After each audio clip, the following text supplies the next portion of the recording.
Hello students, how is everyone doing? I know the exam season is right around the corner and it should be very stressful times for you, right? You know what? When I was at your age, these times I used to dread. Parents used to say no more, going out, no more playtime, and you just need to study, right? So when I was at your age during this time, I literally used to dread this time. With so much stress happening, everyone asking you, oh, exam abhi hone wala hai na? Kaisi hai preparation? How you are going to do it? And all of this simply used to, be super overloading for the mind. But you know what? This is all perfectly natural. You will simply be awesome and you will do great. So just believe in that, right?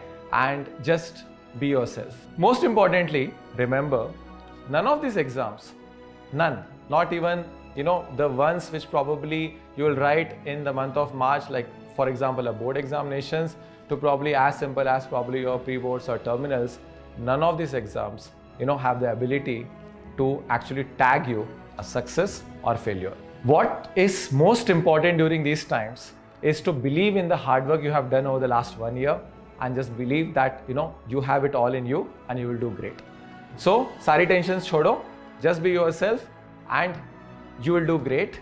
Just go on and rock it out there. Yeah, all the very best from each and every one of us at Vedantu. We are here to help you out and we are coming out with some amazing programs for you during this time. Stay tuned for that. Awesome. Bye-bye.